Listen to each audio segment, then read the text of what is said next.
Hi hello ನಮಸ್ಕಾರ, welcome back to Taras ಪ್ರಪಂಚ. ಇವತ್ತು ಒಂದು ಬ್ಯೂಟಿಫುಲ್ ಆಗಿ ಸಿಂಪಲ್ ಆಗಿ ಮಾಡ್ಕೊಳ್ಳೋವಂಥ ಹೇರ್ ಸ್ಟೈಲ್ನ ನಾನು ನಿಮಗೆ ತೋರಿಸೋಣ ಅಂತ ಅಂದ್ಕೊಂಡಿದ್ದೀನಿ. ಅದು ಮದುವೆ ಫಂಕ್ಷನ್ಸ್ಗಳಿಗೆ, ಮಕ್ಕಳು ಸ್ಕೂಲ್ ಫಂಕ್ಷನ್ಗಳಿಗೆ ಟ್ರೆಡಿಷ್ನಲ್ ಆಗಿ ಕೂಡ ಮಾಡ್ಬೋದು. ಆದರೆ ಯಾವುದೇ ಟೂಲ್ಸ್ ಇಲ್ದಲೆ, ಸ್ಪ್ರೇಸ್ ಇಲ್ದಲೆ ಮಾಡುವಂಥ ಹೇರ್ ಸ್ಟೈಲ್ ಇದು. ಸೊ ಸ್ಪ್ರೇಸ್ ಕೂಡ ಯೂಸ್ ಮಾಡ್ಬೋದು. ಹಾಗೆ ಈಗ ತುಂಬ ಹೇರ್ ಲಾಸ್ ಆಗೋದ್ರಿಂದ ನಾನು ಸ್ಪ್ರೇ ಇಲ್ದಾಗೆ ಹಾಗೆ ಮಾಡೋದನ್ನ ನಾನು ನಿಮಗೆ ತೋರಿಸ್ತಾ ಇದ್ದೀನಿ. ಸೊ ಬನ್ನಿ ಇವಾಗ ಹೇರ್ ಸ್ಟೈಲ್ನ ಮಾಡೋಣ. ಓಕೆ, ನನ್ನ ಜೊತೆ ಯಾರೂ ಇಲ್ಲ ಅನ್ನೋ ಕಾರಣಕ್ಕೆ ನಾನು ಇವತ್ತು ಡಮ್ಮಿಲಿ ಹೇರ್ ಸ್ಟೈಲ್ನ ಮಾಡಿ ತೋರಿಸ್ಬೇಕು ಅಂತ ಅಂದ್ಕೊಂಡಿದ್ದೀನಿ. ಬನ್ನಿ, ಮೊದಲಿಗೆ ಹೇರ್ನ ಈ ರೀತಿ ಕೂಮ್ ಮಾಡ್ಕೋಬೇಕು. ಯಾವುದೇ ಸಿಕ್ಕಿರಬಾರ್ದು, ನೀಟಾಗಿ ಬಿಡಿಸ್ಕೋಬೇಕಾಗತ್ತೆ.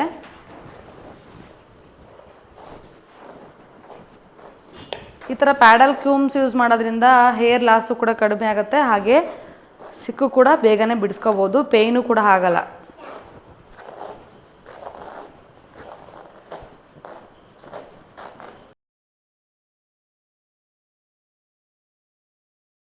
ಹೇರ್ ಸ್ಟೈಲ್ ರಿಬ್ಬನ್ಸ್ ಅಂತ ಕಾಸ್ಮೆಟಿಕ್ ಶಾಪಲ್ಲಿ ಸಿಗುತ್ತೆ. ಈ ಥರ ಸೆಷನ್ ಮಾಡಿಕೊಂಡು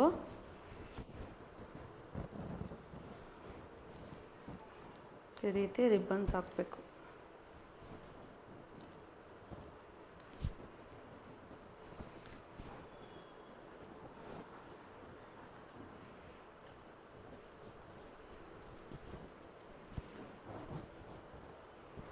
ನೆಕ್ಸ್ಟು ಕೂಡ ಅದೇ ರೀತಿ ಈ ಕಡೆ ಸೈಡು ಒಂದು ಸ್ವಲ್ಪ, ಈ ಕಡೆ ಸೈಡ್ ಒಂದು ಸ್ವಲ್ಪ ಹೇರ್ನ ತಗೋಬೇಕು.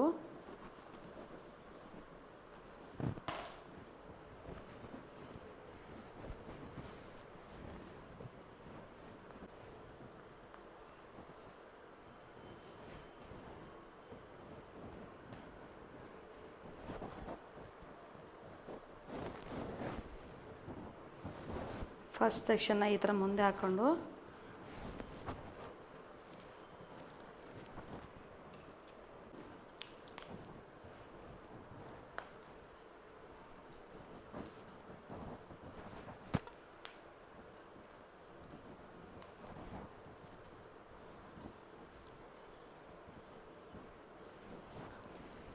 ಸೊ ನೆಕ್ಸ್ಟು ಫಸ್ಟಿಂದ ಇರುತ್ತಲ್ಲ ಹೇರು, ಅದನ್ನು ಈ ರೀತಿ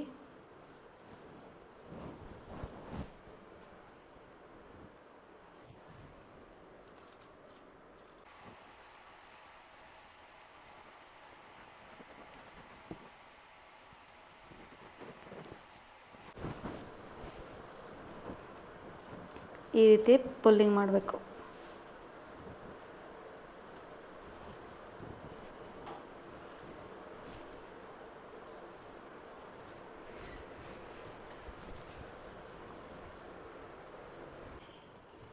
ಈ ಥರ ಪ್ರತಿ ಸೆಕ್ಷನ್ನು ಕೂಡ ನಾವು ಹೇರ್ನ ತಗೋಬೇಕು.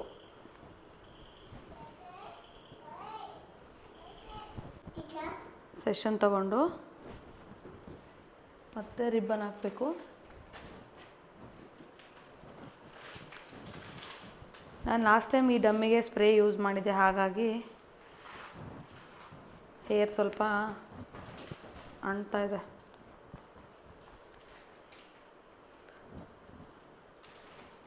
ಟ್ರೈ ಮಾಡಿ ಇದನ್ನು ತಗೊಂಡಿರ್ತೀವಲ್ಲ, ಇದನ್ನು ತಗೊಂಡು ಮತ್ತೆ ಹೇರ್ ತಗೊಂಡು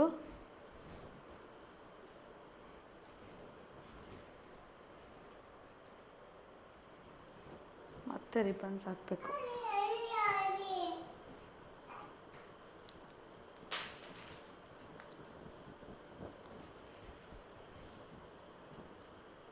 ಈ ಥರ ಪುಲ್ಲಿಂಗ್ ಮಾಡಬೇಕು.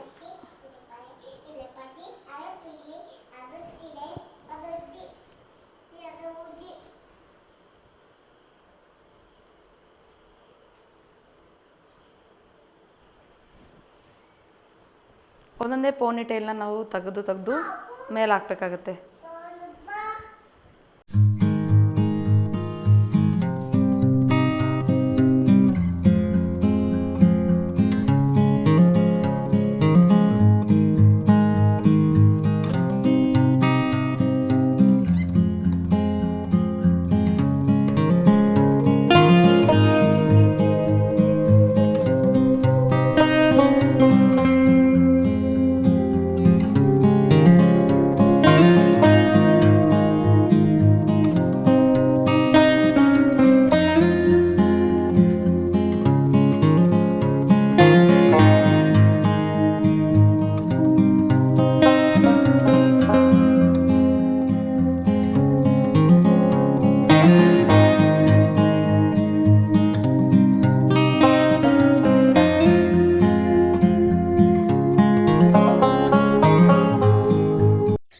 ಹೇರ್ ಸ್ಟೈಲ್ನ ನೀವು ತೆಗೆಯುವಾಗ ಕೈಯಿಂದ ತೆಗಿಬೇಡಿ ರಿಬ್ಬನ್ಸು, ಯಾಕೆಂದರೆ ಹೇರ್ ಕಟ್ ಆಗೋ ಚಾನ್ಸಸ್ ಜಾಸ್ತಿ ಇರುತ್ತೆ.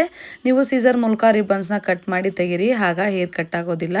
ಇದು ಈ ಥರ ಮೆಸ್ಸಿ ಬ್ರೆಡ್ ಹೇರ್ ಸ್ಟೈಲ್ಸ್ ಆಗಿದಾಗ ನಾವು ಸೀಸರ್ನ ಯೂಸ್ ಮಾಡಿ ರಿಮೂವ್ ಮಾಡಬೇಕಾಗತ್ತೆ. ಈ ಹೇರ್ ಸ್ಟೈಲ್ ನೋಡಿ ಎಷ್ಟು ಸಖತ್ತಾಗಿ ಬಂದಿದೆ. ಹಾಗೆ ತುಂಬಾ ಈಸಿ ಸಿಂಪಲಾಗಿ ಮಾಡ್ಕೊಳ್ಳೋವಂಥ ಹೇರ್ ಸ್ಟೈಲು. ನಿಮ್ಮ ಮನೆ ಫಂಕ್ಷನ್ಸ್ಗಳಿಗೆ ಸಿಂಪಲಾಗಿ ನೀವು ಕೂಡ ಮಾಡ್ಕೋಬೋದು ಅಂತ ಅನ್ಕೋತೀನಿ.